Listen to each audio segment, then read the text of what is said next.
स्वागत है आपका एनबीएस पॉडकास्ट के नए सेशन में। और आज हमारे साथ फिर से हमारा साथ दे रहे हैं गुंजन मेहरा जी। और जहां पर किस्सा ख़त्म हुआ था पिछले पॉडकास्ट में, हम वहीं से शुरू करेंगे। और जो वो किस्सा था भाई, फ्रैंकली स्पीकिंग अभी तो शुरू ही हुआ था, मेरा मन नहीं कर रहा था उसको बीच में रोकने का, लेकिन बाध्यता होती है समय की, तो उसकी वजह से उसको हमें थोड़ी देर के लिए विराम देना पड़ा। लेकिन अब जल्दी से उससे आगे हम शुरू करते हैं कि आखिर क्या हुआ उस परिवार के साथ जिसका किसी बीमारी से दूर दूर तक लेना देना था ही नहीं, लेकिन अचानक से देखते ही देखते एक बीमारी सारे परिवार को लीलना शुरू हो चुकी थी। तो सुनते हैं पहले गुंजन मेहरा जी इसके बारे में क्या कहेंगे, और उसके बाद फिर बात करेंगे इस पर कि आखिर ये क्या बला थी। तो गुंजन मेहरा जी, पहले तो चलो मैं स्वागत आपका फिर से करता हूँ। हाँ, बहुत धन्यवाद। तो पहला जो पॉडकास्ट है, अब उसके बाद हमने विराम लिया थोड़ी देर, तो मैं चाहता हूँ कि जो जहाँ से हमने ख़त्म किया था किस्से को, वहीं से शुरू करते हैं। तो मैं ये बता रहा था, सबसे तकलीफ़ और हैरानी की बात ये थी कि जिस घर में पिछले 1 साल, अगर 6 महीने पहले की बात करें, 6-8 महीने पहले कुछ नहीं था, उन बच्चों के मुंह का कहना है कि हम राजाओं की ज़िंदगी जी रहे थे। अचानक से एक ऐसा पहाड़ टूट गया था जिसको समझना और संभाल पाना मुश्किल था। मतलब ठीक है, किसी तरह उन्होंने अपने फादर की डेथ को डाइजेस्ट करने की कोशिश की कि भाई शायद कोई रीज़न होगा, कैंसर हो गया, गले का है, मे भी कुछ भी रीज़न होगा, वो डाइजेस्ट कर पाए। हालांकि समझ नहीं आ रहा था कि अचानक से आउट ऑफ नोवेयर क्या हो गया, क्योंकि कैंसर जहाँ तक मैं जानता हूँ वो कोई ऐसी बड़ी बीमारी नहीं है, मतलब ऐसी बीमारी नहीं है जो एकदम से आ जाती है, एकदम से उसके सिम्टम्स आते हैं, थोड़ा टाइम लगता है। और जहाँ तक मुझे अच्छे से याद है, जो मुझे बताया गया था वो ये था कि उनके फादर को 2nd या 3rd स्टेज वाला कैंसर था, जो कि क्योरेबल है, और वो भी कुछ ही दिनों में हो गया। हाँ, मतलब वो जब पता चला तब तक 2nd स्टेज पे ही था, और 2nd स्टेज का कैंसर क्योरेबल है, वो हो जाता है। अब वो किसी तरह डाइजेस्ट हुआ, और जब उन्हें पता लगा कि उनकी माता जी को भी कैंसर है, मतलब तब उनके पैरों के नीचे से ज़मीन निकल गई। उनको ये समझ पाना बहुत मुश्किल था कि आउट ऑफ नोवेयर ये कहाँ से और कैसे हुआ। जब पेट स्कैन की रिपोर्ट आई और रिपोर्ट ने ये बताया कि पूरी बॉडी में कैंसर फैल चुका है, तो आप ये सोचिए कि ऐसा कैंसर जो ऑलरेडी पूरी बॉडी में फैल चुका हो, वो तब पता लग रहा है, उससे पहले कोई समस्या ही नहीं थी शरीर में। अब उनको सांस लेने में दिक्कत शुरू होने लगी।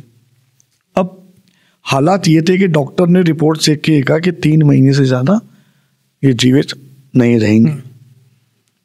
बच्चे डर गए, उन्होंने डॉक्टर से रिक्वेस्ट की कि भाई आप ट्रीटमेंट शुरू करो, और आपसे रिक्वेस्ट करते हैं हमारी मदर को ये बात मत बताना। अब उसके बाद ना उनके घर में कुछ अजीबोगरीब घटनाएं शुरू होने लगी, जैसे एक अजीब सी बेचैनी, एक घुटन, घबराहट। अब उस समय उनको ये लगने लगा शायद ये सब वो डर और वो सब जो टेंशन वो जी रहे हैं उसकी वजह से हो रहा है। उन्होंने इलाज ट्रीटमेंट शुरू करा। डॉक्टर ने कहा भाई हम इनको कीमो नहीं देंगे, शुरुआत में थोड़ा सा बस दवाइयों से देखते हैं कहाँ तक चलते हैं। बट जो बीच की डॉक्टर थी, जो 2nd नंबर पे थी डॉक्टर, उसने कहा भाई नहीं, हम कीमो कराएंगे, आप कीमो करिए, हम कंसेंट दे रहे हैं, आप इलाज करिए, आपके लिए 3 महीने, हमारे लिए तो पूरा जीवन है जी।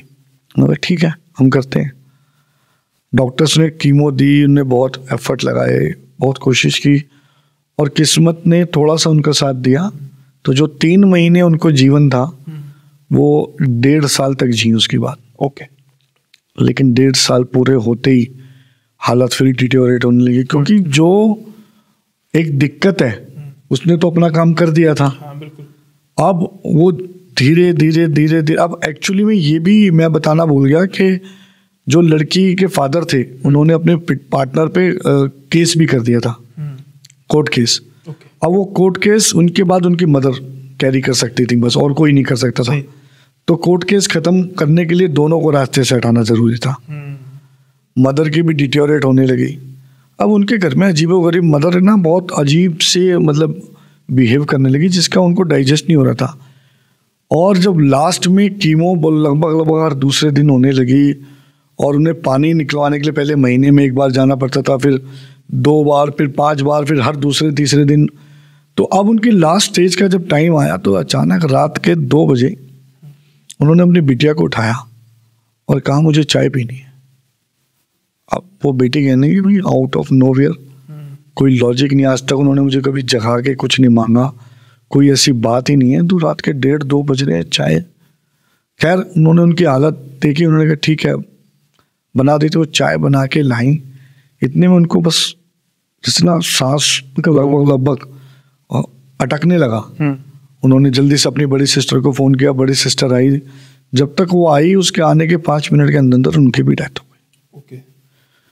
अब ये जो चीज़ हुई, यहाँ से इन बच्चों को समझना परे हो गया कि भाई कुछ ऐसा है जो हमारी समझ के परे है।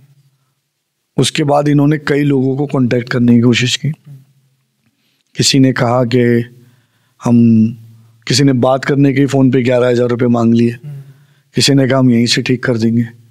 तो बच्चे मतलब जो उनसे बन पाया वो करते गए, बट कोई समाधान नहीं। और घर में अब उनको अजीबोगरीब आवाज़ें आनी शुरू हो गई।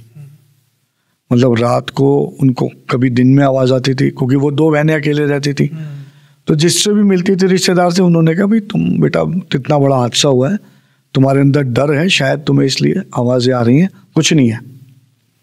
वो 2 बहनें जो एक दूसरे से इतना प्यार करती थी, जो वो रहती थी उस घर में, जान दे सकती थी, वो एक दूसरे से इतना लड़ने लगी हर समय, मतलब एक दूसरे को देख के मतलब देखना भी नहीं चाहती थी।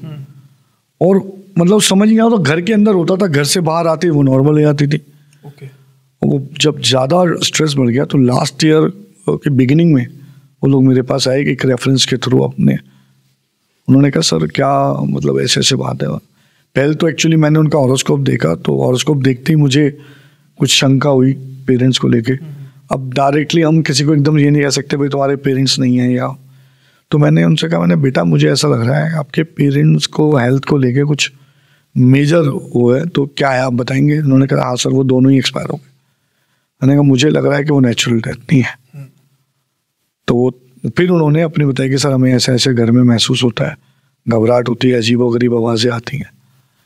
मैंने उनसे कहा ठीक है, बट मैं अभी एकदम से नहीं, जैसे मैंने आपको बताया कि मैं डायग्नोज पे फोकस करता हूँ, जल्दबाजी नहीं। मैंने कहा बेटा मुझे ना घर विजिट करना पड़ेगा, मैं यहाँ बैठे बैठे तो कुछ नहीं बताऊँगा। वो ले गए मुझे अपने घर।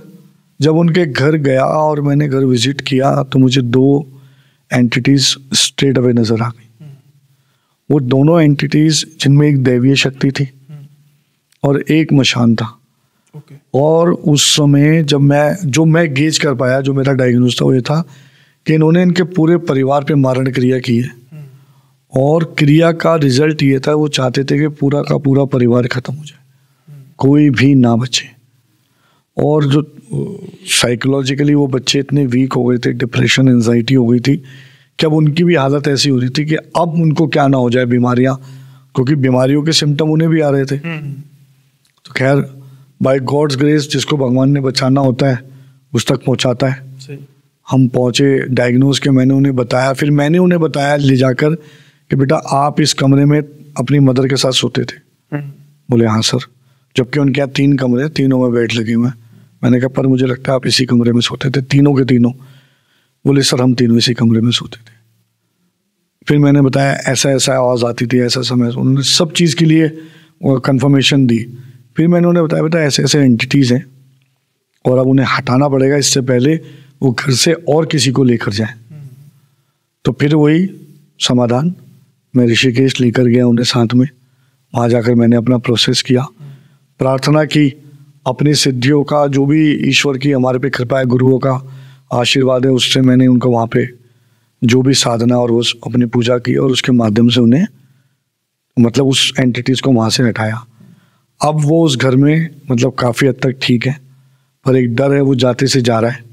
हालांकि वो बिल्कुल ठीक है, अब एक दूसरे के साथ सपोर्ट भी बना हुआ है, सब ठीक है। पर मुझे लगता है कि एक ऐसा किस्सा था जिसने एक बार को तो ये सोचने पे मजबूर कर दिया कि क्या इंसान इस हद तक गिर सकता है कि किसी के जीवन को ख़त्म करने पे तुल जाए। ये तो सर काफ़ी आम बात है, ये हमारे जैसे लोगों के लिए एक बड़ी अजीब बात हो सकती है, जो कह सकते कीड़ा मारने से पहले भी 100 बार सोचते हैं। लेकिन जिन्होंने मतलब भगवान को बुला दिया होता है उनके लिए कोई बड़ी बात नहीं है। लेकिन इस किस्से में ना मैंने एक चीज़ नोट की जिसके बारे में हम चर्चा करते हैं कि आपने ये बात की कि एक दैवीय शक्ति और एक मसान। अब मैं दैवीय शक्ति के बारे में डिटेल में ज़्यादा बात करूंगा नहीं, क्योंकि हमने पिछले पॉडकास्ट में बात कर ली कि उनको भी किसी तरीके से कुछ हद तक कंट्रोल किया जा सकता है। जी जी, समझ में आता है। अब जो मसान है वो तो 100% नेचुरली नेगेटिव है, उसने तो नेगेटिव ही करना है। समझ में आता है कि उन्होंने उस घर में मतलब उत्पात ही मचाना था और मचाया भी जी। लेकिन एक ही घर में पॉजिटिव और नेगेटिव एनर्जी वो कैसे साथ में मतलब काम कर रही थी? देखो, आप लोगों ने बहुत सारी उस तंत्र क्रियाओं के बारे में सुना है, पर मारण विद्या में एक प्रोसेस होता है जब हम एंटिटीज को केवल अलग अलग उद्देश्य के लिए इस्तेमाल करते हैं। तो जो दैवीय शक्ति थी उसको प्लान ही ब्लड से रिलेटेड बीमारी देने के लिए किया गया था। तो उन दोनों को जो कैंसर हुआ वो ब्लड से रिलेटेड कैंसर था, जो गले में हुआ वो भी, और जो बॉडी में फैला वो भी ब्लड कैंसर था प्रॉपर। और जो दूसरी शक्ति थी जो मसान था, उसका उद्देश्य था कि शरीर को धीरे धीरे सुखा दे और इस घर में आपस में लोगों में उत्पात मचा दे। मतलब कई बार आपने नोटिस किया होता है कुछ घर के मेंबर आपस में एक दूसरे से बहुत प्यार है, उसके बावजूद भी एक दूसरे को देख के नहीं रहते। हाँ, ऐसा होता है। छोटे छोटे मुद्दों पे बड़ी बड़ी लड़ाइयाँ, और वही लोग जब घर से बाहर चले जाते हैं तो डिफरेंट होता है। मैं आपको बताता हूँ, क्रिया दो तरीके से होती है ज़्यादातर। एक, किसी के घर पे कोई क्रिया हो रही है, अगर घर पे क्रिया हो रही है तो ज़्यादातर सदस्य को इम्पैक्ट करेगी, but depends on the state of mind और कौन घर में ज़्यादा वक्त बिता रहा है। दूसरा, एक क्रिया होती है व्यक्ति विशेष। तो व्यक्ति विशेष पे अगर कोई क्रिया हो रही है तो उसका इम्पैक्ट उस पर्टिकुलर व्यक्ति पर ही आता है। जो घर में क्रिया हुई है उसको पता लगाना आम आदमी के लिए थोड़ा सा मतलब संभव है। घर में कुछ ऐसे सिम्टम्स होने लगते हैं जिससे पता चल जाता है कि आपके घर में कोई बड़ी नकारात्मक ऊर्जा है। जैसे बार बार इलेक्ट्रॉनिक इक्विपमेंट्स का खराब होना, ठीक है, बार बार सीवेज प्रॉब्लम होना। अब इलेक्ट्रॉनिक इक्विपमेंट्स को लोग ऐसे ना, मैं कहता हूँ लोग बहुत वाइजली इस बात को सुने। ऐसा ना हो कि गर्मी अभी आ रही है, एक पंखा खराब हुआ और दूसरी लाइट खराब हुई तो हमने मान लिया कोई नकारात्मक ऊर्जा। ऐसे नहीं, जब बार बार हो रहा है, एक के बाद एक के बाद एक के बाद आपके पास 10-15 चीज़ें हो गई। आप मिक्सी ठीक करा रहे हो, मशीन खराब हो रही है, मशीन ठीक करा रहे हो, पंखा खराब हो रहा है, पंखा ठीक करा रहे हो, बस स्विच खराब हो रहा है, तो आपको लग रहा है कि कुछ हर 2 दिन में 3 दिन में कुछ हो रहा है। सीवेज सिस्टम यानी कि नालियाँ बार बार ब्लॉक हो रही है, सब ठीक करा रहे हो फिर ब्लॉक हो जाती हैं। टैप लीकिंग सिस्टम यानी कि नल हैं घर के, वो बार बार बार बार बार बार पानी उसमें आ रहा है। आप ठीक करा रहे हो, एक नल ठीक करा रहे हो, दूसरा लीक कर रहा है, दूसरा ठीक करा रहे हो, पहला लीक कर रहा है।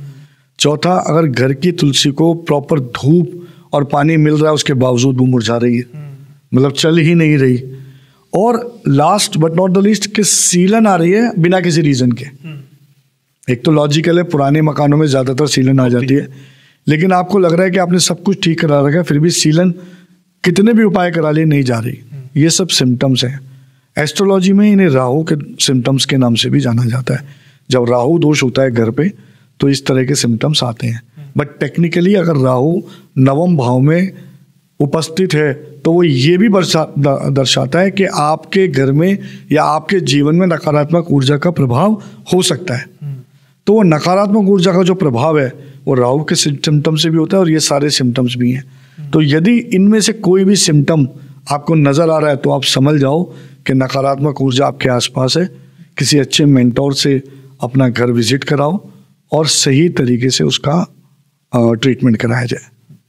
लेकिन इसमें क्या होता है कि आमतौर पे जैसे आपने बात की कि जो आपको सिम्टम्स नज़र हमें आ रहे हैं ना, अब एक इंसान अपनी एक आम जिंदगी जी रहा है ना, अब कोई ऐसी चीज़ें जो होती हैं, काला जादू वगैरह टाइप की चीज़ें होती हैं, मोस्ट ऑफ द केसेस में अपने लोग ही करते हैं, क्योंकि इसके लिए कुछ ऐसी किसी व्यक्ति विशेष या परिवार में से किसी लोगों की चीज़ें चाहिए होती हैं, बाल हो गए, कि जो आमतौर पर कोई गैर बंदा नहीं कर सकता। बाल, नाखून, अंडरगारमेंट्स, कपड़े, और मैं आपको एक बात और बताऊं, लिपस्टिक तक से ये काम हो जाता है। वो टच हो गया ना बॉडी के साथ। हाँ, बस।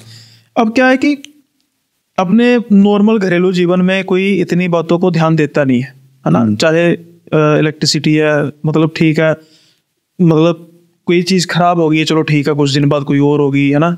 मैं समझ रहा हूँ कि ठीक है, इस चीज़ को हम एक बार साइड पे रख दें कि ये छोटी छोटी चीज़ों को जो है हम गौर नहीं कर रहे। लेकिन एक परिवार जो बड़ा सीधा साधा सिंपल परिवार है, जो मोस्ट ऑफ द केसेस में सारे हैं, मतलब कोई होता होगा जो बड़ा बाहुबली टाइप होता होगा, लेकिन बाकी सारे बेचारे अपनी आप जिंदगी जी रहे होते हैं। अब उसको बेचारे को पता ही नहीं है कि उस पर ये चीज़ें हो गई हैं। अदर देन दैट, इन जो मेन सिम्टम्स के अलावा कोई किसी इंसान को कैसे पता लगे कि भाई मेरे पर कोई बड़ी खतरनाक चीज़ हुई है। अब क्या होता है कि आप देखो, जैसे कोई एक इंसान की मौत होगी, है ना, उसको कोई भी जैसे कार्डियक अरेस्ट हो गया, हम कहते हैं कि मर गया, हो सकता है कि उसके पीछे कोई और हो।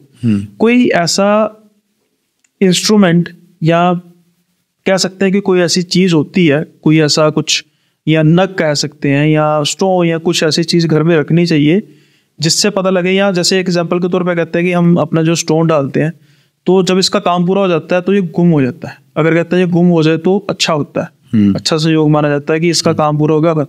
घर में कोई ऐसी चीज़ को रखना चाहिए किसी पर्टिकुलर दिशा में, या चलो दिशा भी छोड़ दें, कोई ऐसी पर्टिकुलर चीज़ जिससे हमें पता लगे कि हमारे घर में जो एनर्जी है वो पॉजिटिव एनर्जी है, कुछ ऐसी एंटिटी नहीं है जो हमारे घर को इफेक्ट कर सकती है या किसी व्यक्ति विशेष को इफेक्ट कर सकती है। देखिए, घर में रखने को लेकर तो बहुत सारी चीज़ें, जैसे मैंने कहा, जो तुलसी नहीं चल रही, अगर तुलसी चल जाए किसी भी तरह तो उससे बहुत नकारात्मक ऊर्जा खत्म होती है। आप यदि अपने घर में डेली थोड़ा सा गंगा जल पूरे घर में छिड़क दें, उससे पॉजिटिविटी आती है। एक दोष होता है वास्तु में, तो आप किसी भी तरह का अंधेरा अपने घर में ना रहने दें। जैसे शाम होते मैं कुछ लोगों के घरों में जाता हूँ, उसके बावजूद देख रहा हूँ एक छोटी सी लाइट जल रही है, तो वो उनको मतलब उस बात से कोई फर्क ही नहीं पड़ रहा। तो नकारात्मक ऊर्जाओं का भी एक इम्पैक्ट होता है, वो कुछ चीज़ों के प्रति जल्दी अट्रैक्ट होती हैं जी। और सबसे बड़ी चीज़ है घर में साफ सफाई रखें। मैं आपने कहा और कैसे पता चल सकता है, गंध एक ऐसी चीज़ है, स्मेल एक ऐसी चीज़ है जिससे पता लगता है। व्यक्ति विशेष के साथ अगर कोई ऐसी चीज़ हुई है तो सबसे पहला जो पता लगता है वो स्मेल से। देखो, अपार्ट फ्रॉम नॉर्मल गंदगी के अलावा बॉडी ऑर्डर एक ऐसा ऑर्डर है जो आसानी से पता लग सकता है। सही। जब आपको उसमें ऐसी कोई स्मेल आने लगे किसी के आसपास जाकर, जो आपको लग रहा है कि बहुत गंदी है और बहुत अजीब है और उसको कोई रिसोर्स नज़र नहीं आ रहा, तो समझो कोई नकारात्मक ऊर्जा का प्रभाव है। तो स्मेल से भी जाना जा सकता है। अभी पता नहीं, मुझे इस स्मेल से ना, मतलब बात कहनी चाहिए नहीं कि मेरा एक सब्सक्राइबर है, उसका कुछ ऐसा है कि उसको अपनी वाइफ पर है कि कुछ किसी ने काला जादू किया, उसके कुछ मतलब लगता है, इट्स नॉट कन्फर्म, तो कुछ डिस्क्लोज करने वाली, मतलब उसने ऐसा नहीं कि कोई नाम वगैरह कुछ, लेकिन सम प्राइवेट मोमेंट्स की बात लेट्स से कि चलो कर देते हैं, क्योंकि वो इतना भी नहीं है कि जिसको डिस्कस ना किया जा सके। आमतौर पे जब किसी डेड बॉडी को रखा जाता है मॉर्चरी में, और उसकी जो स्मेल है ना, हालांकि मेरे भी किसी फ्रेंड के उसके फादर की डेथ हुई थी, तो बड़ी गंदी, मतलब अजीब सी स्मेल होती है, बड़ी नेगेटिव स्मेल होती है ना, बड़ी सर्द और नेगेटिव स्मेल होती है वो। तो वो कहता है कि मुझे शक क्या हो रहा है कि मुझे करना चाहिए या नहीं। अभी डिस्कशन चल रही है कि मैं उसकी स्टोरी को करूं नरेट या नहीं करूं, क्योंकि मैं नहीं चाहता कि ऐसी कोई सुपरस्टिशियस बात हो सकता है, उसकी वाइफ भी सुनती हो, कुछ काल उड़ा जा सकता है, भाई मेरी कहानी सुनकर दोनों लड़ मरे, ठीक है ना। तो उससे पहले एक जस्टिफिकेशन होनी चाहिए। वो कहता है कि जब भी मैं उसके पास होता हूँ ना, तो जैसे हम एक्सहेल कर रहे हैं नाक को, तो 90 मतलब कहें कि बिल्कुल नॉर्मल हवा आएगी, या गर्म थोड़ी सी होगी या थोड़ी सी ठंडी नहीं होगी, बिल्कुल नॉर्मल होगी। कहते जब वो एक्सहेल करती है ना, नाक से उसके बाहर जाती है हवा, तो वो मुझे स्मेल उस मुर्दे जैसी आती है और हवा ठंडी महसूस होती है। मैंने कहा भाई मुझे इस चीज़ का पता नहीं, चलो अब इस चीज़ का एक सौभाग्य है कि मैं आपके साथ बैठा हूँ, और अगर आप इस चीज़ के बारे, जैसे बॉडी ऑर्डर, ये बॉडी ऑर्डर के बीच में आ गई चीज़, अगर आप इसके बारे में कुछ बता पाए। देखो, मैं अभी यही बता रहा था कि बॉडी से निकलने वाली स्मेल में परिवर्तन आ जाता है। वो जनरल बॉडी ऑर्डर हम बर्दाश्त करते हैं एक दूसरे का, क्योंकि कुछ लोगों का हार्मोनिकल सिस्टम की वजह से भी खराब होता है। लेकिन अगर आपको कुछ ऐसी स्मेल आ रही है जो आपको लग रहा है कि भाई ये तो मेरा दम घोट रही है और ये खराब हो गई है बहुत ज़्यादा, और पहले नहीं आती थी अब आने लगी है, किसी का बॉडी ऑर्डर खराब है तो शुरू से रहेगा और आगे तक रहेगा। लेकिन अगर अचानक से वो बॉडी ऑर्डर में चेंजेस आ गए, आपको स्मेल खराब आने लगी है, कभी कभी वो स्मेल लिटरली मैं बोल देता हूँ, आप देख लेना, एडिट करना, कि प्राइवेट पार्ट से आने वाली स्मेल के जैसी होती है। अगर ऐसी स्मेल आ रही है तो आप समझ जाओ कि इस पे 100% कोई ना कोई क्रिया की गई है, और ये 2 क्रियाओं के अंदर में आता है, एक वशीकरण और एक विद्वेषण। ओके। अगर विद्वेषण किया है तो भी यही होता है, और वशीकरण किया है तो भी इस तरह की स्मेल आती है। और काम शास्त्र के वशीकरण में इस बात का उल्लेख है कि प्राइवेट पार्ट के हेयर यानी बाल या वहाँ का कोई भी जो हमें पदार्थ मिल जाता है, फ्लूइड वगैरह मिल जाता है, तब उससे 2 काम बड़े आसानी से किया जा सकते हैं। एक तो वशीकरण, दूसरा कोखबंदी। इन दोनों ही केसेस में इस तरह की स्मेल आती है जिसे आप बता रहे हो। वैसे तो उसकी वो नाक से आ रही है, जिसमें वो तो बॉडी से कहीं से भी आएगी। जैसे वो डेड बॉडी कोई होती है ना, फ्रीजर में रखी हुई डेड बॉडी। अब ठीक है, चलो मैं इस चीज को होता है, अब बातें चली हैं तो इसमें मैंने जो हम आमतौर पे फिर वही बात ट्रेंडिंग में है, वशीकरण। वशीकरण के बारे में लोग जानते भी हैं, मूवीज में भी है। दूसरा आपने क्या नाम लिया था? विद्वेषण। विद्वेषण, ये क्या चीज? विद्वेषण भी षट कर्मों में से एक कर्म है, ठीक है। विद्वेषण के अंदर क्या होता है? विद्वेषण एक क्रिया है जिसमें पर्पसली 2 पार्टनर्स को एक दूसरे से अलग किया जाता है। ओके। और उसको इस तरीके से किया जाता है कि ये दोनों हमेशा के लिए अलग हो जाए। आपके पास कोई ऐसा किस्सा है जिसमें? मेरी एक केस स्टडी है, मैंने पहले भी बताई है, लेकिन आप कहो तो बता सकते हैं, कोई दिक्कत है? वो बहुत खतरनाक केस था, और मैं इसलिए बताता हूँ उस केस के बारे में ज़्यादातर, या बताने की कोशिश करता हूँ क्योंकि इसमें सीखने के लिए बहुत है। तो हुआ क्या, एक लड़की है अब्रॉड में, वो इंडिया में नहीं थी, और हस्बैंड वाइफ और एक बच्चा उनका साथ रहता है। बहुत अच्छी वेल सेटल्ड और अच्छी रिच फैमिली है। अचानक से उस लड़की के जीवन में कुछ ऐसे परिवर्तन आने लगे जो नॉर्मल नहीं थे। जैसे उसने 1 महीने के अंदर 25 kg वेट लॉस कर दिया। Okay. Without diet, without anything. और जब उसके मेडिकल टेस्ट कराए गए तो सारे नॉर्मल, सब कुछ नॉर्मल। मैं कुछ मेडिकल टेस्ट को प्रेफर करता हूँ इस सिचुएशन में। सबसे पहले जब मेरे पास कुछ ऐसा केस आता है तो हमें पता होता है क्या हो रहा है, पर मेरी हमेशा प्रेफरेंस रही है पहले आप मेडिकली मुझे सेटिस्फाई करो। अगर ये मेडिकल इशू है तो डॉक्टर के पास जाओ, I am not the person to solve it. अगर मेडिकल नहीं है तब हम इंटरवीन करेंगे। तो 1 महीने में उसका 25 kg वेट लॉस हुआ। तो मैंने CBC, LFT, KFT और मतलब HbA1c करा ली, क्योंकि शुगर एक और थायराइड एक कारण है, तो TSH भी कराया। थायराइड और शुगर में अक्सर बॉडी वेट लूज होता है जब नहीं होती है, गेन होता है या लूज होता है। तो सारी रिपोर्ट नॉर्मल। और उसकी फोटोज मतलब मेरे पास आई वहाँ से 2 अलग अलग टाइम की। एक जब वो बिल्कुल ठीक थी तो she was suppose to be people's person, मतलब उसको लोगों के बीच में जाना, सोशल लाइफ जीना, और बहुत आउटस्पोकन इस तरह की लड़की थी। और द मोमेंट जब वो इस किसी पोजीशन में आ चुकी थी, पोजीशन की स्टेजेस होती हैं, तो जब वो इनिशियल स्टेज पे थी तब उसका ये हाल हो गया था कि उसने अपने आप को सबसे आइसोलेट कर लिया। केवल अपने बच्चे के साथ नॉर्मल रहती थी। जब मर्जी तेजी से चीखना, आग को देखते ही बहुत तेज चीखती थी, उसे डर लगता था आग से। और उसके साथ मतलब उसने 2-3 बार सुसाइड करने की कोशिश की।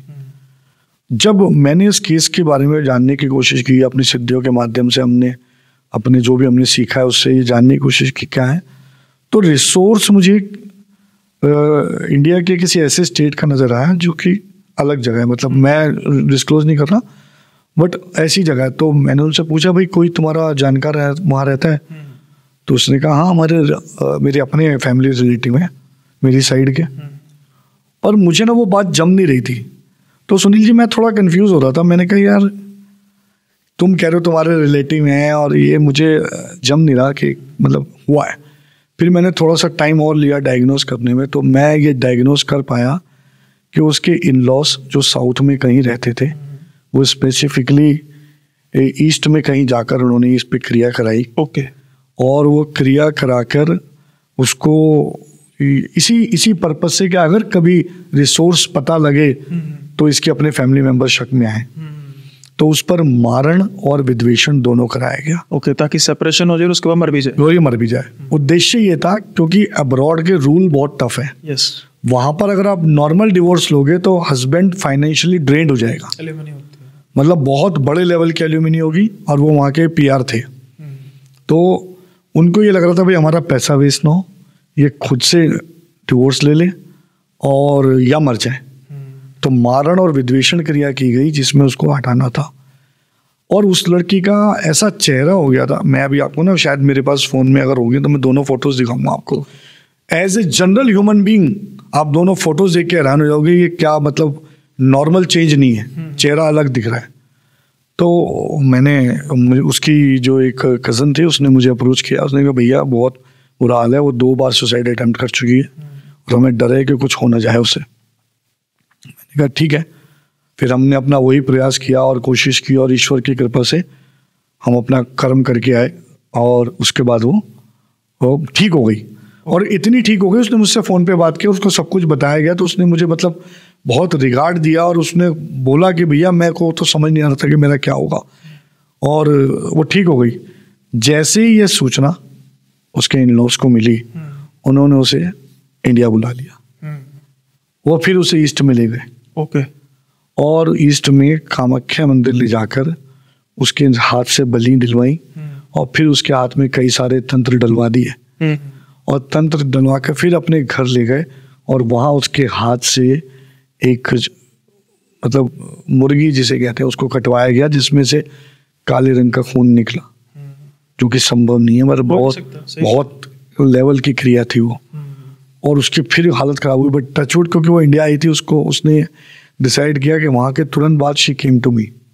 वो दिल्ली आई, मुझसे मिली, उसने कहा भैया प्लीज़ हेल्प मी। अब मुझे ये समझ आ गया ये लोग इसे बार बार तंग करेंगे, तो हमने उसको वहाँ से फिर से ठीक किया जो भी अपना प्रोसेस था करके, और उसको मैंने एक कवच बना के दिया रुद्राक्ष का, और कवच बनाया। मैंने कहा बेटा ये कभी अपने गले से मत हटाने देना। आज इस बात को कई महीने हो गए, वो अपने अब्रॉड में अपनी फैमिली में अच्छे से खुश है, सेटल्ड है और बहुत खुश है। इतना रिगार्ड वो बच्चा मुझे देता है, और वो जो बोलते हैं कि भैया मैं सुबह उठती हूँ तो आपका नाम लेती हूँ और शाम मेरी आपके नाम के साथ होती है। मतलब मैं ईश्वर से डर के ये बात बोल रहा हूँ कि मुझे लगता है कि मेरी जो अर्निंग थी वो ये है कि उस बच्चे की ज़िंदगी बच गई। नहीं बिल्कुल, वो ठीक हो गया। और वही ये सेवा ही है। और इसी बात में ना, मुझे अभी आप बात कर रहे थे तो मेरे एक इंसिडेंट चल रहा था मेरे दिमाग में, और ये मेरा पर्सनल है। द रीज़न कि मेरे मदर के साथ भी कुछ ऐसा ही हुआ कि तबीयत उनकी ख़राब रहती है 24 घंटे, और टेस्ट में कुछ बड़ी चीज़ आती नहीं, हल्की फुल्की कोई कोलेस्ट्रॉल बढ़े हैं, ये वो तो नॉर्मल है, आम बात है। तो मतलब फिर ना, जैसे मैंने कहा था कि मेरे सगी मासी जी हैं, तो उन्होंने जब, आज से कई साल पहले की बात है, तो शायद आपको ना इस क्रिया का पता हो कि जो उन पर क्रिया की है, और उसका तोड़ भी पता था, लेकिन मैं तोड़ कर नहीं रहा। उसके 2 कारण है। एक कारण ये है कि, कारण चलो बाद में करेंगे डिस्कस, वो था शायद इससे कोई आपको याद आ जाए कोई किस्सा या इसका कोई हो सकता हल कोई। वो मतलब कोई रिश्तेदार ने किया, यहाँ तक भी बता दिया कि आप तब वो कपड़े धो रही थी, वो आपके पास खीर लेकर आई, आपने वो खीर खा ली और हो गया। अब उसका हल क्या है जो बताया गया, उन्होंने नहीं बताया, किसी और ने बताया था कि कुछ ना कोई होता है, कोई पर्सन होता है जिसके पास ये तोड़ता है, वो ढोलकी बजाता है। वो ढोलकी बजाता है। जब वो ढोलकी बजाता है ना, जिसने किया है, जिसने कराया बेसिकली, उसके पेट में जिसे कहते हैं ना आग जैसे लगती कुछ होता है। फिर वो दौड़ता है उस पर्सन के पास जिस पर किया, जैसे मदर के पास। अगर 40 दिन के अंदर अंदर वो नहीं मिल पाएगा, मतलब मेरी मदर को जैसे नहीं देख पाएगा या जिस पर्सन को इफेक्ट किया, तो उसकी मौत हो जाएगी। और अगर उसने मिल लिया तो जिस पर वो उसकी मौत हो जाएगी। 40 दिन का है। मैं कहता हूँ कि भाई परमात्मा के हाथ सब कुछ है ना, मैं चाहता हूँ वो मरे, माँ को तो बचा ही लेंगे, 40 दिन कहीं भी इंसान लेके जा सकता है।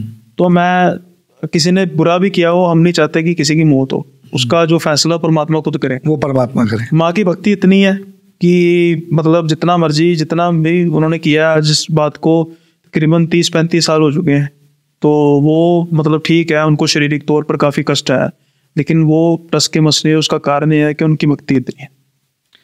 देखिए मेरा मानना ये है, सबसे बड़ी बात है कि इस सृष्टि में अगर भगवान का कोई स्वरूप है तो वो माँ बाप है। और मैं इस बात को अच्छे से जानता हूँ, जो आपने बात बताई है, ऐसी कई क्रियाएं हैं जो जिनके माध्यम से जो क्रिया की गई है वो दूसरे पे हो जाती है। पर मैंने अपने जीवन काल में सुनील जी इस बात का प्रण लिया हुआ है, और मेरे पास ऐसे कई लोग आते हैं तो मैं स्पष्ट कह देता हूँ कि मैं आपकी मदद कर दूंगा, आपको बचाने की कोशिश कर सकता हूँ, पर आप मुझे ये उम्मीद करो कि मैं बदले में दूसरे के साथ बुरा करूंगा, ना मुझे आता है ना मैं करता हूँ। करना भी नहीं चाहिए, मैं वही कह रहा हूँ ना। जैसे कुछ क्रियाएं होती हैं, स्तंभन एक क्रिया है, स्तंभन में बुद्धि स्तंभन एक क्रिया है, बुद्धि स्तंभन और आसन स्तंभन। मैं भी ऑफ कैमरा भी बता रहा था कि स्तंभन में दो तरह का स्तंभन ऐसा होता है जिसका इम्पैक्ट क्या आता है बॉडी पे, इमीडिएट इम्पैक्ट ये आता है, उसका बहुत जल्दी इम्पैक्ट है। सबसे अच्छा, लोग वशीकरण की बात करते हैं। 25 साल में मैंने सबसे ज़्यादा केसेस स्तंभन के हैंडल किए हैं। तो स्तंभन में क्या होता है? स्तंभन क्या होता है? स्तंभन का मतलब होता है स्तंभ कर देना। हाँ। मतलब पिलराइज। हाँ, एक होता है बुद्धि स्तंभन, एक होता है आसन स्तंभन। बुद्धि स्तंभन में जिनके साथ बुद्धि स्तंभन किया गया है, आपने पैरालिसिस के केसेस में दो तरह की परिस्थिति देखी है। जिन पे बुद्धि स्तंभन हुआ उनकी बुद्धि काम करना बंद कर देती है, शरीर इवेंचुअली ठीक हो जाता है। दूसरे जिन पे आसन स्तंभन हुआ है उनका शरीर पूरी तरह से पैरालाइज हो जाता है लेकिन बुद्धि ठीक रहती है, काम करती रहती है। दो तरह के। कुछ केसेस में दोनों स्तंभन होते हैं। जब ये दोनों स्तंभन होते हैं तो शरीर भी काम करना बंद कर देता है और दिमाग भी काम करना बंद कर देता है। इसे कहते हैं स्तंभन। स्तंभन में किसी पे करने के लिए कई सारी चीज़ों का इस्तेमाल होता है, लेकिन एक आइटम मैं बता रहा हूँ, उल्लू के उदर का इस्तेमाल होता है। ठीक है। और उसको ठीक करने में भी उल्लू के उदर का इस्तेमाल होता है। तो ये क्रियाएं हैं। अब ठीक करने में उल्लू के उदर का इस्तेमाल हो रहा है, करने में भी उल्लू के उदर का इस्तेमाल हो रहा है। और एक चीज़ लोग अक्सर कहते हैं कि भाई ये सब नेगेटिव क्रियाएं हैं। ये सब इनका जब निर्माण हुआ ना, संपूर्ण शावर विद्या, जब भगवान शिव ने इसका निर्माण किया और आम आदमी तक पहुंची, कभी मैं आपको इसकी डिटेल बताऊंगा कि ये आई कहाँ से, पहले कहाँ से आई, किसको मिली, किसने इसको आगे लिखा और आम आदमी तक पहुंची। और आज की डेट में तो शावर विद्या की सबसे फेमस किताब जो है इंद्रजाल, वो इतने फिल्टर्स के साथ आ गई, उसमें बहुत सारी क्रियाएं हटा दी गई हैं। अगर किसी के पास 100 साल पुराना इंद्रजाल होगा तो वो ये बता सकता है इसमें क्या क्या होता है। तो मैं ये बता रहा हूँ कि ये सब क्रियाएं बुद्धि स्तंभन, आसन स्तंभन में ये पॉजिटिव भी हैं। जैसे इनमें एक क्रिया है गर्भ स्तंभन। गर्भ स्तंभन तब किया जाता है जब किसी का गर्भ ठहर ना रहा हो तो आप उसका गर्भ ठहरा भी सकते हो। और कोख बंदी भी इसी से हो जाती है, गर्भ स्तंभन से। हाँ, तो ये सब चीज़ें हैं। तो ये सब क्रियाएं पॉजिटिवली उसके बनी थी। शिव संहारक हैं, उन्होंने अलग शास्त्र का निर्माण किया। वही शास्त्र हम लोगों ने, अब हम बार बार एक बात करते हैं, black magic black magic black magic. किसी शास्त्र की किसी किताब में कहीं ब्लैक मैजिक नहीं लिखा। सही है। हुआ क्या है, क्या कैसे नाम पड़ा? जब कोई ऐसी विद्या जिसका एक आदमी के जिंदगी पर मैजिकल इम्पैक्ट आए तो वो हुई ये विद्या, अघोर तंत्र और शाबर विद्या। और जब इनकी डार्कर साइड एक्सप्लोर की गई, यानी नेगेटिव साइड एक्सप्लोर की गई, नकारात्मक साइड एक्सप्लोर की गई, तो वो हुई ब्लैक मैजिक। ऐसे इसका नाम पड़ा है ब्लैक मैजिक। लेकिन एक मेरा इससे रिलेटेड क्वेश्चन है कि जो ब्लैक मैजिक के मंत्र होते हैं, है ना, उसमें जो मंत्र बेसिकली होते हैं, तो आमतौर पर जैसे हमारे ये जितने सनातन के मंत्र है, हर एक मंत्र स्टार्ट किससे होता है? ओम से। तो ये मंत्र भी ओम से स्टार्ट होते हैं? नहीं, ऐसा जरूरी नहीं है। शाबर विद्या के मंत्र, देखो हुआ क्या, मैं आपको बता ही देता हूँ कि भगवान शिव पार्वती के साथ एक ऐसी जगह मतलब विचरण कर रहे थे जहाँ जो निर्जन थी, जहाँ कोई नहीं था। और वहाँ पर उन्हें अचानक से कानों में एक साधु की आवाज़ आई और उनको लगा कि कोई मंत्र जाप कर रहा है। तो वो मंत्र जाप कर रहा था, तो शिवजी ने पार्वती से कहा कि भाई ये जो मंत्र जाप कर रहा है ना, इसका उच्चारण सही नहीं है और इससे इसको उल्टा प्रभाव पड़ेगा उच्चारण से। तो शिवजी ने कहा कि, तो माता पार्वती ने कहा, प्रभु अगर ये उच्चारण गलत कर रहा है तो ये भक्त तो आपका ही है, जिम्मेदारी तो इसकी आप ही लो जी। तो इसको या तो आप सही तरीके से सिखाओ या ऐसी विद्या दो जिसको आसानी से उच्चारण किया जाए। तब भगवान शिव ने शाबर विद्या का जन्म किया, जो कि सरल शब्दों में बोले जाने वाले मंत्र हैं। तो शाबर विद्या में ऐसे कई मंत्र जो ओम से शुरू हैं और ऐसे कई मंत्र हैं जो ओम से नहीं शुरू हैं। और मंत्रों के भी लिंग होते हैं, यानी कि मंत्र पुल्लिंग, स्त्रीलिंग और नपुंसक। ओके। तो उनमें प्रयोग होने वाले शब्द फट, स्वाहा, इनकी वजह से उनके लिंग का निर्धारण होता है। ओके। तो इस तरीके से उस शाबर विद्या का जन्म हुआ जो भगवान शिव ने जन्म किया। एक कथा और प्रचलित है, मैं 2 मिनट में बताया हूँ शॉर्टकट में। वो कथा ये थी कि भगवान शिव पार्वती के साथ एक समुद्र तट पे बैठे थे और श्रीमद् भागवत का मतलब भागवत ज्ञान वो माता पार्वती को उस समय दे रहे थे। ज्ञान देते देते माता पार्वती सो गई सुनते सुनते, पर शिव जी को हुंकार आती रही। तो थोड़ी देर बाद शिव जी ने देखा ये हुंकार माता पार्वती की नहीं, हुंकार कहाँ से आ रही है। तब शिव जी ने अपने ध्यान योग से जाना ये हुंकार समुद्र के अंदर एक मछली के गर्भ से आ रही है। तो जब ब्रह्मा जी ने सृष्टि का निर्माण किया तो उन्होंने 88,000 ऋषियों का निर्माण किया। माता सरस्वती और ब्रह्मा जी के वीर्य से मिलकर 88,000 ऋषि बने। उस वीर्य की कुछ बूंदें समुद्र में गिर गई थी। वो एक बूंद मछली के गर्भ में गई जिससे उसके अंदर एक जीव का निर्माण हुआ, और वही जीव मछली के गर्भ से भगवान शिव को ओंकार दे रहा था। तब भगवान शिव ने उसे वरदान दिया कि तुम जब इस गर्भ से बाहर आओगे तो भगवान दत्तात्रेय के पास बद्रीनाथ जाकर तुम अपनी दीक्षा पूरी करना, और तुम मानव जीवन के लिए कैसे उसका निर्माण करोगे ग्रंथ का, जो बहुत लोगों के काम आएगा। तो वो जो मछली के गर्भ से जन्म हुआ वो थे मच्छंदर नाथ, जिन्होंने नाथ घराने का निर्माण किया, उसको चलाया आगे, और उन्हीं के शिष्य आगे गोरखनाथ हुए। उन्होंने भी हजारों मंत्र सिद्ध किए, और मच्छंदर नाथ ने स्वामी दत्तात्रेय से बद्रीनाथ में दीक्षा लेकर शाबर विद्या का निर्माण किया जो आम आदमी तक पहुंचाई गई। ऐसे शाबर विद्या ही, ऐसे शाबर मंत्र आम आदमी तक पहुंचे। एक कथा है कि शाबर विद्या तो इससे बहुत पुरानी है, पर उसको ऑर्गेनाइज किया और आम आदमी तक पहुंचाया। कितनी पुरानी है कि एक बार इंद्र के दरबार में अप्सराएं नृत्य कर रही थी, और नृत्य करते करते एक अप्सरा मूर्छित होकर गिर गई। तो इंद्र ने गुरु बृहस्पति की ओर देखते हुए कहा कि प्रभु, इंद्र का दरबार, भगवानों का दरबार, ना इसे कोई अस्त्र लगाए ना शस्त्र लगाए, ना ही किसी ने इस पर यहाँ कोई मंत्र पढ़ा है, कैसे संभव है यहाँ बैठी हुई मूर्छित हो गई। तब गुरु बृहस्पति ने मुस्कुराते हुए कहा कि इसे शाबर विद्या के मंत्रों के माध्यम से रावण ने पाताल में बैठे बैठे मूर्छित कर दिया है। तो ये होती है शाबर विद्या।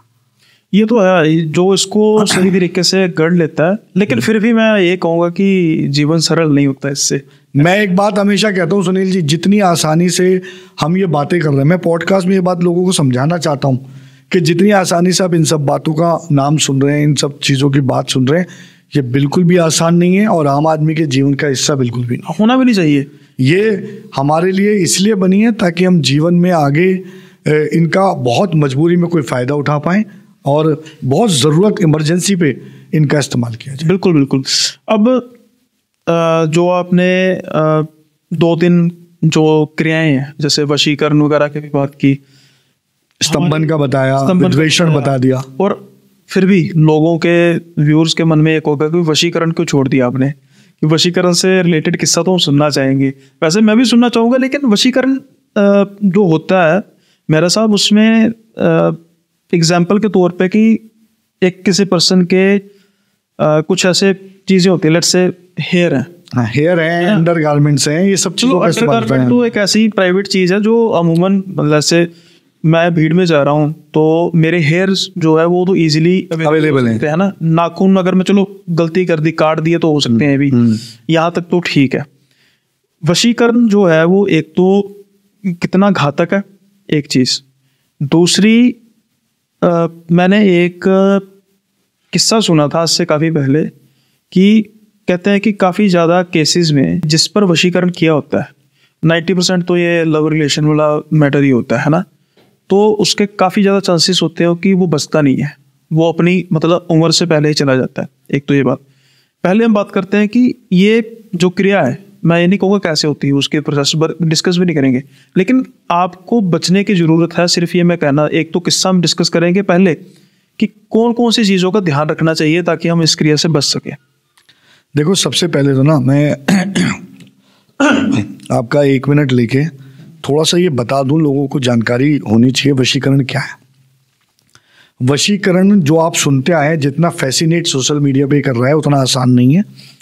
आपने पिक्चर में देखा, गोली खाई, बच्चा रोबोट बन गया, रोबोट हो गया। रोबोट जैसा वशीकरण नहीं होता, ये पिक्चर में दिखाया है, यथा जिंदगी में इतना आसान और इतनी आसानी से नहीं होता। दूसरी बात, वशीकरण 2 तरीके से कॉमनली किया जाता है। एक कामशास्त्र यानी जो कामाख्या से निकला हुआ वशीकरण है, जो कि स्पेसिफिकली पार्टनर ओरिएंटेड होता है। दूसरा वशीकरण होता है जनरल वशीकरण, जो शावर विद्या में भी जिसका षटकर्मों में जिक्र है, वो जनरल वशीकरण है। जो पार्टनर रिलेटेड वशीकरण है वो केवल पार्टनर्स के लिए किया जाता है, और जो जनरल वशीकरण है वो किया जाता है कि किसी से हमें कोई काम लेना है तो थोड़ी देर की उसकी अवधि होती है कि भाई ये वशीकरण हो जाए और ये हमें कर दे। कुछ लोग सम्मोहन को चोरी करने के लिए, आपने कई वारदातें सुनी है कि कोई किसी ने मिलाया कुछ सूंघाया, हाँ, उसके बाद उसने सब कुछ अपना खुद उतार के दे दिया, तो ये भी सम्मोहन का भी एक हिस्सा है। तो ये जनरल वशीकरण के में आते हैं। अब बात आते हैं कि पार्टनर रिलेटेड वशीकरण क्या होता है, उससे कैसे बचा जा सकता है। ये सही है कि वशीकरण में ज़्यादातर किसी न किसी चीज़ का इस्तेमाल होता है, बाल हो, अंडरगारमेंट्स हो, आपकी लिपस्टिक हो, क्योंकि कई बार हम लोग ना कुछ चीज़ों को बहुत सरलता से ऐसे बाहर फेंक देते हैं। सही। मैं एक बात और स्पेशली बोल देता हूँ, स्पेशली हमारी माता और बहनों से, कि जो सैनिटरी पैड आप यूज़ कर रहे हैं उसे गलती से भी सड़क पर नहीं फेंकना चाहिए। इससे वशीकरण करना सबसे आसान होता है, इजी होता है। तो आप बिल्कुल भी वशीकरण मतलब सैनिटरी पैड बिल्कुल ऐसे ना फेंकें। अपने अंडरगारमेंट्स कोशिश करें खुले में ना सुखाएं। अगर आपको छत है या बालकनी है तो वहाँ जनरल कपड़े सुखाएं, बाकी अपने घर के अंदर इन्हें सुखाएं। और बालों को बांधकर ऐसी जगह रखें जहाँ बहुत भीड़ है और आपको लग रहा है कि कुछ ऐसा हो सकता है। वो इजीली होता है। बाल 2 मिनट लगते हैं कटने में, कुछ भी नहीं है, सबसे आसानी से बाल मिल जाते हैं। और ये लिपस्टिक वगैरह भी यूज़ करने के बाद ऐसे जनरली सड़क पे ना फेंकें।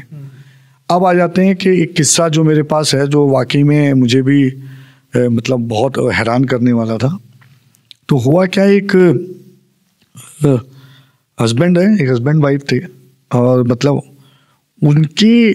उसने मतलब वो लड़का लड़की थे और उनकी शादी से पहले से मतलब उनका काफ़ी वो था इम्पैक्ट, और फैमिलीज़ ने उनको मना कर दिया था कि भाई अब हम तुम्हारी शादी नहीं करा सकते। अब उस लड़की के मन में ये आज एक जिद आ गई थी, भाई मुझे इस लड़के से किसी भी हाल में शादी करनी है। वो लड़का ये कहता था, वो मेरे पास भी आया था शादी से पहले, कि सर मैं अपने माँ बाप से इतना प्यार करता हूँ कि मैं उन्हें अपनी चमड़ी की जूतियाँ बना के दे सकता हूँ, इसीलिए मैं लव मैरिज नहीं करना चाहता, मैं अरेंज, लव है पर अरेंज हो जाए, तो आप कुछ ऐसा कर सकते हो कि जो मेरे पेरेंट्स पे वशीकरण हो जाए या वो मान जाए। मैंने कहा ऐसा कुछ नहीं होता, ये सब बेकार बातें हैं और मैं इन सब में नहीं करता। थोड़े दिन बाद मुझे खबर मिली कि उनकी शादी हो गई, लड़का लड़की की। अब मैं थोड़ा सा हैरान था, और वो लड़का अपने पेरेंट्स से अलग हो चुका था। तो मैंने कहा यार ये तो इतनी शिद्दत इसके अंदर थी, तो ये कैसे हो गया। तो धीरे धीरे उसके अंदर काफ़ी परिवर्तन आते थे। उसके फैमिली मेम्बर मुझे अच्छे से जानते थे, वो मेरे पास आए, बोले सर हमें कुछ समझ नहीं आ रहा, ठीक है शादी हो गई, हमने कोई मतलब नहीं, अपनी ज़िंदगी में खुश रहे, पर वो बहुत अजीबोगरीब बिहेव करने लगा है। वो मतलब हमारी हर बात उसे अब बुरी लगती है और अपनी वाइफ की हर बात को वो सही बोलता है। तो मुझे लगा पेरेंट्स रिएक्ट कर रहे हैं, लव मैरिज की है इसीलिए थोड़ा रिएक्ट कर रहे हैं। मैंने कहा नहीं ऐसा कुछ है नहीं। बोले नहीं सर कुछ तो परिवर्तन है, आप प्लीज़ देखो। मैंने उन्हें इनकार कर दिया, थोड़े दिन वो चले गए। फिर कुछ दिन बाद वो दोबारा आए, बोले सर वो तो बिस्तर पे लेटा है, उसकी बहुत बुरी हालत है और हमसे बात करने को भी तैयार नहीं है। और उसने क्या किया है, उसने अपने पेरेंट्स पे हाथ तक उठा दिया। अब सोचो सुनील जी, जो लड़का ये कहता हूँ मैं अपने माँ बाप को अपनी चमड़ी की जूती पहना दूंगा, और उस पर इसका ये आलम आ गया कि वो, अब ये एक दिन में नहीं हुआ, इवेंचुअली शादी के 6 महीने 8 महीने साल 2 साल बाद का ये किस्सा था। तो जब मैं उससे मिलने गया लिटरली और उसके घर गया, तो मैं उसकी कंडीशन देख के 1 सेकंड मुझे पता लग गया कि इस पे काम शास्त्र का वशीकरण हुआ है। और उस वशीकरण में क्या किया जाता है ये मैं आपको बता देता हूँ, आपने एडिट करना हो तो आप कर लेना। नहीं, बिल्कुल। उन्होंने अपने प्राइवेट पार्ट का फ्लूइड निकाल कर उसे पिला दिया किसी ड्रिंक में मिलाकर, और ये प्रक्रिया उसने कॉन्टिन्यूस काफ़ी दिन तक की। ये एक जनरल वशीकरण का भी हिस्सा है और पार्टनर रिलेटेड वशीकरण का भी हिस्सा है। जब ऐसा होता है, मैं एक थोड़ी क्लैरिटी चाहता हूँ कि ऐसा ही नहीं है कि बिल्कुल ऐसे फ्लूइड, कुछ मंत्र वगैरह का जाप भी करना होता है। जी कुछ मंत्र का जाप होता है, मैं यहाँ नहीं बोलूंगा। ना वो तो करना ही नहीं, उसी को तो रोकना हमने कि सारी दुनिया करने लग पड़े। मंत्र नहीं ऐसा भी नहीं है। लोग आजकल, मैं बहुत पॉडकास्ट में सुना कि ये मंत्र पढ़ो ये हो जाएगा, ये हो जाएगा, वो सब मूर्खता है, घातक चीज है। आप मंत्रों का गलत उपयोग कर रहे हो, और कुछ गलत मंत्र भी अगर आप बता रहे हो तो चाहे उससे कुछ ना हो रहा हो, आप इंसान को तो गलत रास्ते पे ले जा रहे हो ना। बिल्कुल ठीक बात है, मैं इस चीज को बिल्कुल भी आपने ये करना है तो ये मंत्र कितनी बार कर लीजिए ये हो जाएगा, भाई मंत्र है कोई, ये कोई AI थोड़ा है आपने गूगल असिस्टेंट पे किया तो वो कर देगी चीज। तो वो उसने उसे कॉन्टिन्यूसली पिलाया काफ़ी दिन तक, एक प्रोसेस होता है जैसे 27 दिन तक उसने उसे किया, और 27 दिन के बाद उसने उसके अंदर धीरे धीरे वो परिवर्तन आने लगे जो उस लड़के से एक्सपेक्टेड नहीं थे। अब लिटरली एक मोमेंट ऐसे आ गया, उस लड़के को भी शायद इसका अंदाज़ा नहीं था कि इसका इम्पैक्ट इतना हो जाएगा कि वो ऑलमोस्ट डेथ बेड पे चला जाएगा, और वो लिटरली डेथ बेड पे था। उसका बॉडी मतलब इतना चमकदार चेहरा ऐसा मुरझा गया, आंखें बाहर आ गई।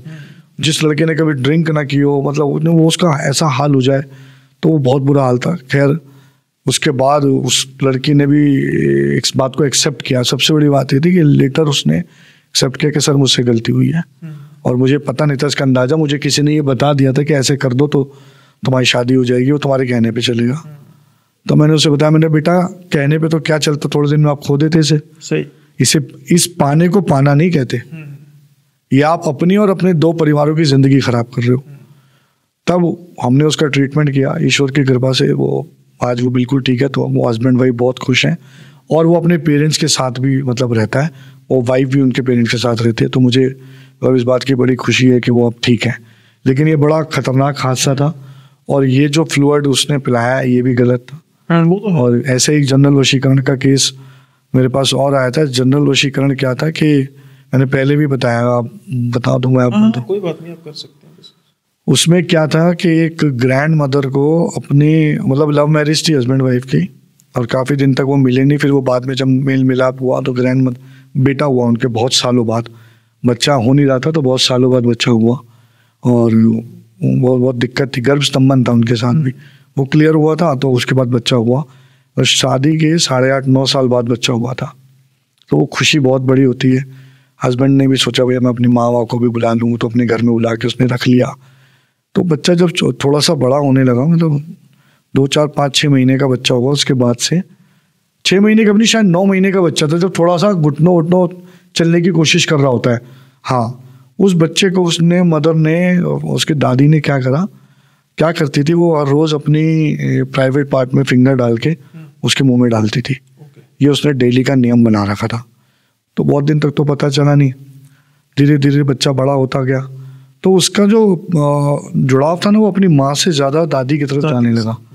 और ये थोड़ा सरप्राइजिंग था क्योंकि वो बच्चा भी मिल्क फीड पे है, और मिल्क फीड बच्चे के लिए माँ से बढ़कर कुछ नहीं है, और वो बार बार वो ये हो रहा था। एक दिन उस लेडी ने वो ये करते हुए देख लिया, तब उसने मतलब वो अपने हस्बैंड को बताया, और फिर मुझे लिटरली आजकल तो कैमरा सब रिकॉर्ड कर लेते हैं, तो वो देख लिया और वो अपने हस्बैंड को बताती तो शायद यकीन ना करते, उसने वीडियो में दिखाया, और तब हमने उसका इलाज भी करा। बट मैं ये कहता हूँ आदमी इनसिक्योरिटी में इतना ना जाए कि ऐसी गलती करे। ऐसी गलती चाहे वो कोई बड़ा बुजुर्ग कर रहा है या कोई छोटी उम्र की लड़की कर रही है। जो उस लड़की ने किया अपने पति के साथ वो भी बहुत गलत था। उसने माँ बाप से अलग करा, पर आखिरी में अंजाम भुगतने को तैयार थी, बस भगवान ने लास्ट मिनट बचा लिया। और जो ये ग्रैंड लेडी ने किया ये भी गलत है। मैं कहता हूँ किसी भी तरह के वशीकरण को आप, ये जो किया था जो लेडी कर रही थी, ये जनरल वशीकरण है, शाबर विद्या का हिस्सा है। बस वो चाहती है कि मेरे साथ जुड़ा, बस वो मेरी तरफ इसका प्रभाव हो जाए और ये हमारे से जुड़ जाए, क्योंकि उसको डर था कि उसकी माँ उसे हमसे अलग कर दी। और जो लड़का है वो भी बस ऐसा करना चाहता था, लेकिन वो सही इंसान के पास आ गया। बस किस्मत थी, ईश्वर की नहीं। मुझे लगता है कि भगवान को जिसकी हाथों आखिर की सुइयां निकलवानी है आँख की, उससे निकलवाता है। मंशा सही होनी चाहिए, नियत सही होनी चाहिए, नियत अच्छी हो जाती है। लेकिन गुंजन जी बात यह है कि मुझे इस बात की समझ नहीं आती कि हमारे देश के लोग सुधरना क्यों नहीं चाहते। मैं उसका कारण बताता हूँ क्यों। जी, मैं हूँ एक सिंपल सा नरेटर, मैं कहानी सुनाता हूँ, बीच में जो मुझे बोलना कुछ अच्छा लगता तो बोल भी देता हूँ। मेरे इंस्टा पर कम से कम 20 से 25 मैसेज आए हैं। एक तो भाई वो कई बार ज़्यादातर मुझे लिखते गुरु जी। अरे भाई मैं कब से गुरु हो गया यार, मैं तो एक सिंपल सा।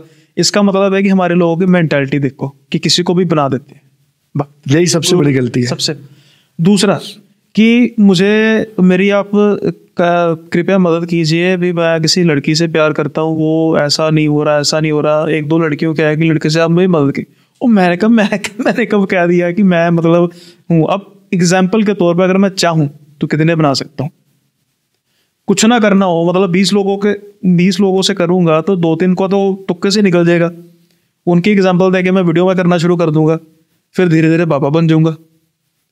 देखिए, यही बात अभी हम थोड़ी देर पहले कर रहे थे कि हमारा विवेक हमें सही और गलत के बारे में बताता है, और अगर हम उसके बावजूद गलत कर्म कर रहे हैं तो फिर हम अपनी डेस्टिनी खराब कर रहे हैं। तो मैं वही कह रहा हूँ कि लोग इतने ज़्यादा, मतलब कई लोग इतने ज़्यादा हैं कि देखो यार, आप बस प्रॉब्लम का शॉर्टकट सोल्यूशन चाहते हो कि बस जल्दी से हो जाए, और मतलब मेरी कोई हिस्ट्री नहीं है और आप मेरे साथ मेरे पे मतलब पूरा ट्रस्ट कर, मतलब लेट्स से अगर मैं किसी पर्सन की, मतलब मेरे दिमाग में शैतान बैठा हो तो हर क्या होता है, लेकिन हम उसको खिलाते नहीं है, उसको भूखा रखते हैं कि भाई तुम मर जा, किस दिन मर ही जाएगा। लेकिन एग्जाम्पल के तौर पे मेरे दिमाग में खुराफात है, मैं ओपनली कह रहा हूँ कि भाई तू ऐसा कर, मुझे डिटेल शेयर कर दे, उसकी प्राइवेट डिटेल्स भी शेयर कर, अगर तेरे पास कोई प्राइवेट फोटोज है वो भी शेयर कर दे, वीडियोज है वो भी शेयर। वो इतना बड़ा बेवकूफ़ है या इतनी बड़ी बेवकूफ़ है कि वो मेरे साथ शेयर भी कर देगा या कर देगी। जिस इंसान को आपने देखा तक नहीं, आपने सिर्फ उसके यूट्यूब पे देख के इतना कुछ कर रहे, वो फिर कहते हैं कि ये फलाना बंदा खराब है, ढिमकाना बंदा खराब है। ऐसे हज़ारों केसेस आते हैं मेरे पास। उसमें देखो, मेरे को लगता है कि एक तो ये इंसान की पहली गलती इंसान की है कि जिसे शॉर्टकट में सब कुछ चाहिए और जो गलत करने को भी तैयार है। दूसरी गलती उन मार्गदर्शकों की है जो चंद पैसों के लालच में गलत काम कर देते हैं। एक केस क्या था, उसमें ये मैं अक्सर एग्जांपल देता हूँ कि एक आदमी ने स्तंभन कराया अपने सगे भाई पर प्रॉपर्टी पेपर्स के पे साइन कराने के लिए, स्तंभन करा दिया। अब वो मार्गदर्शक के पास गया था ये कहने कि जी मुझे आप कुछ ऐसा कर दो कि मेरा भाई इस प्रॉपर्टी पेपर पे आसानी से साइन कर दे। उसने ये नहीं कहा कि आप उसे कुछ नुकसान पहुंचाओ, उसने ये नहीं कहा उसे फिजिकली डैमेज करो, लेकिन उस करने वाले ने अधूरा ज्ञान था या उसकी समझ नहीं थी, उसने उस पर स्तंभन कर दिया। स्तंभन से वो पैरालिसिस हो गया। अंत में उसे प्रॉपर्टी तो मिल गई, पर उस भाई को ज़िंदगी भर ये गिल्ट रहा, और उस गिल्ट में उसने मुझे बताया कि सर मेरे को आज वो प्रॉपर्टी, मेरा मन होता है कि मैं उसकी तरफ आँख उठा के भी ना देखूं जो उसे साइन करके मिले, क्योंकि मैंने कभी ये चाहा नहीं था कि ये हो जाए। बिल्कुल। तो यहाँ गलती उसकी इतनी तो जरूर थी, उन्हें प्रॉपर्टी का लालच किया, पर उसने कभी ये नहीं चाहा था कि उसका भाई बिस्तर पे पड़ जाए। नहीं, ये तो वही बात आ गई ना कि मैं किसी का एक्सीडेंट कर दूं पर वो मरे ना। अब एक्सीडेंट कर दिया, मरना जीना तो फिर भगवान की आदत है ना। नहीं, अब वो गया था सिर्फ कि भाई उसको नहीं पता आप क्या क्या क्रिया कर सकते हो। हाँ। उसने कहा मेरा पेपर साइन करा दो, ये भी गलती है, गलत रास्ता है, लेकिन उसने कभी ये नहीं कहा कि उसे फिजिकल डैमेज करो। लेकिन फिर भी आपने इतनी बड़ी क्रिया उसके ना कहने पे कर दी। आपने उससे पूछा, आपने बताया कि मैं ये क्रिया कर रहा हूँ, इससे ये बंदे को ये डैमेज हो सकती है। हाँ, शायद वो आपसे कहता कि नहीं जी फिर मुझे ये प्रॉपर्टी नहीं चाहिए, लेकिन आपने बिना पूछे कर दी। वो बंदा बिस्तर पे पड़ गया और उसने अपनी ज़िंदगी को बिस्तर पे त्याग दिया। वो आज तक दूसरा वाला जो जीवित है वो इस गिल्ट में है कि मेरा भाई मेरी वजह से चला गया। तो ये तो मतलब यहीं तो विवेक काम आता है। तो इसीलिए गलती दोनों तरफ से, ना करवाना चाहिए ना करना चाहिए। ईश्वर से डरना चाहिए। कर्म यहीं भुगतने हैं, और जिसको लगता है उसने नहीं भुगते उसकी संतान भुगतेगी, ये याद रखें। इसलिए ईश्वर से डरें। मैं तो ये कहता हूँ कि ईश्वर से डरना, मतलब मेरी थोड़ी सी थ्योरी अलग है, मतलब अंत में तो यही आएगा, लेकिन ईश्वर से प्यार करना चाहिए। उसका कारण, हाँ बिल्कुल सच बात है। प्यार करेंगे ना फिर खुद ब खुद डरेंगे। मैं एग्जाम्पल के तौर पर कि माँ, बच्चे और माँ का प्यार होता है, मैं अपनी माँ से बेहद प्यार करता हूँ, इसलिए मैं उनसे डरता हूँ कि ऐसा ना हो कि मेरे कुछ किसी कर्म से वो मेरे से नाराज हो जाए, मेरे से खफा हो जाए, तो मैं मतलब जिंदगी भर उनसे कभी उनको मना ना पाऊँ। तो ये मेरा प्रेम है जो डर को पैदा करता है। ऐसा नहीं कि मैं डरता हूँ वो स्ट्रिक्ट है, कुछ ऐसा है। प्रेम डर को पैदा करता है कि मैं जिससे मैं प्यार करता हूँ, अथाह प्यार करता हूँ, कभी कुछ ऐसा ना कर दूँ जिससे उसका मन दुखी हो जाए। ऐसे प्रेम परमात्मा के साथ भी है। देखो, माँ तो समझो परमात्मा से भी ऊपर है। आपने जो माँ के लिए कहा है मैं भी वही मानता हूँ। मैं अपने माँ बाप को भगवान मानता हूँ, और मुझे पता है माँ से बढ़कर कुछ नहीं है। और माँ एक ऐसा प्राणी है आपके जीवन में जो आपसे नाराज भी नहीं हो सकता। बिल्कुल। मुझे मुनव्वर राणा जी का एक बड़ा अच्छा शेर है, वो कहते हैं कि वो इस तरह मेरे गुनाहों को धो देती है, माँ बहुत गुस्से में होती है तो रो देती है। बिल्कुल। तो माँ कभी नाराज नहीं होती।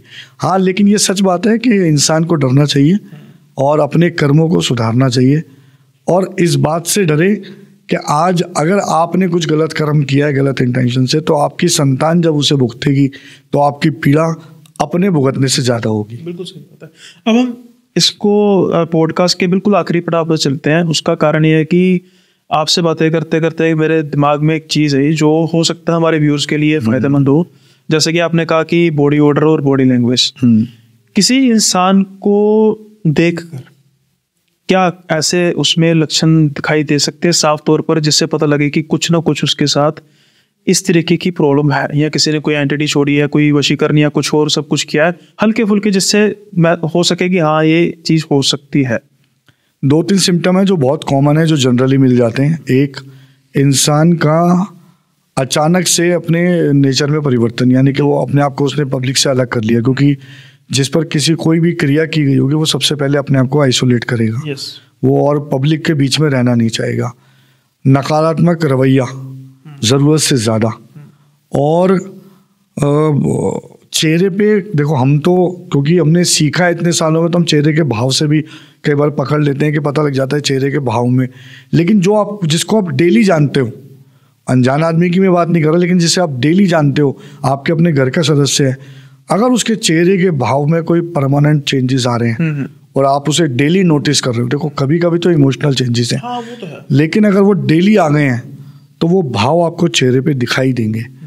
वेट लॉस अचानक से बिना किसी मेडिकल प्रॉब्लम के, ये एक बहुत बड़ा कारण हो सकता है। और सबसे बड़ा कारण होता है आँखों का भौं की ओर चढ़ जाना। अच्छा, ओके। तो जैसे एक आदमी नशे में है, जिसने नशा किया हुआ है, तो आपको उसकी आंखें अलग दिखती हैं। ऐसे ही जो आदमी किसी क्रिया के अंडर में है और उसने कोई नशा नहीं किया है, फिर भी उसकी आंखें हमेशा ऐसे लगेंगी जैसे चढ़ी हुई हैं। तो ये सब कुछ सिम्टम्स हैं जिनसे पता किया जा सकता है। और दिनचर्या से भी ज़रूर पता लगता है, क्योंकि जब जैसे मैंने अभी केस बताया अब्रॉड वाला, उसने अपने आप को अलग कर लिया, अजीबोगरीब रिएक्ट करने लगी, कभी भी चीखने लगती थी। तो नकारात्मक ऊर्जा को छिपना में वक्त नहीं लगता, वो तुरंत पता लग जाती है, सामने आ जाती है। बिल्कुल सही बात है। अगर हम बिल्कुल स्पष्ट शब्दों में या साफ शब्दों में, सिंपल वर्ड्स में कहें कि इंसान का जो करैक्टर है वो उससे इतर हो जाए अचानक, तो समझो कोई ना कोई दिक्कत है। कोई ना कोई दिक्कत है, तो क्योंकि स्वभाव इतनी जल्दी बदलता नहीं। देखिए, यही कहते हैं कि नेचर और उसको जल्दी से बदला नहीं जा सकता। तो ये बहुत बड़ी बात है। अगर वो आपको बहुत विजिबल चेंजेस लग रहे हैं तो वो सब समझ में आएंगे, सबको समझ आते हैं। और अगर ऐसा कुछ होता है तो फिर जैसे कि मैंने पिछले वीडियो में भी गुंजन मेहरा जी की डिटेल्स शेयर की थी, तो आप वहाँ पे जाके भी देख सकते हैं, और इस वीडियो के डिस्क्रिप्शन में भी मैं ये डिटेल शेयर कर दूंगा। लेकिन एक बात मैं साफ किए देता हूँ कि हमारा पर्पस किसी भी तरीके का कोई कमर्शियल नहीं है, किसी भी तरीके का कोई बिजनेस नहीं है, सिर्फ पॉजिटिविटी स्प्रेड करना है। अगर कोई अपनी प्रेमिका को मनाना चाहता है, उसके साथ ज़िंदगी भर रहना चाहता है, तो काम करे, मेहनत करे और उसको पाए। वशीकरण कोई हल नहीं है इन चीज़ों का, बिल्कुल भी नहीं है। इन क्रियाओं को हमेशा सकारात्मक दृष्टिकोण से देखें, इनमें नकारात्मक मनोरंजन ना ढूंढें, और इनको कभी भी जल्दबाजी में इस्तेमाल करने की जल्दबाजी में ना रहें। ये बहुत बड़ा दुरुपयोग हो सकता है। करने वाला और करवाने वाला, दोनों ने गलत किया, दोनों को भुगतना पड़ता है। और इसी के साथ ही आज का पॉडकास्ट हम ख़त्म करते हैं। और जैसे कि मैंने कहा कि एक बार जब भी आपको महसूस हो तो डिटेल्स जो होगी डिस्क्रिप्शन में दे दी जाएंगी गुंजन मेहरा जी की। आप इनसे आराम से बिल्कुल किसी भी बैरियर को क्रॉस किए बिना इनसे बात कर सकते हैं। और साथ के साथ ही आपको पॉडकास्ट कैसा लगा ये ज़रूर बताइएगा। मैं उम्मीद करता हूँ कि गुंजन जी जल्द हमें फिर से टाइम देंगे अगले पॉडकास्ट का भी। हालांकि 2 पॉडकास्ट हो गए, मैं उम्मीद करता हूँ कि इसका अच्छा रिस्पॉन्स भी आएगा। साथ के साथ ही आप भी बताइए कमेंट में कि अगर किसी के साथ कोई ऐसी दिक्कत है आप शेयर कर सकते हैं, और अगर उसका कोई पॉजिटिव वे में हल निकले तो बहुत अच्छा होगा। जाते जाते एक बार चैनल को सब्सक्राइब जरूर कर देना, लाइक कर देना अगर आपको वीडियो पसंद आई हो, शेयर करना मत भूलिएगा। कमेंट में जैसा मैंने पहले कहा कि आप जरूर बताइएगा अपना एक्सपीरियंस क्या था, फीडबैक क्या था। इसी के साथ ही आज की वीडियो को ख़त्म करते हैं, आज का सेशन ख़त्म करते हैं। जल्दी मिलेंगे अगली वीडियो में नए गेस्ट के साथ, तब तक के लिए बाय बाय, अपना ख्याल रखिए।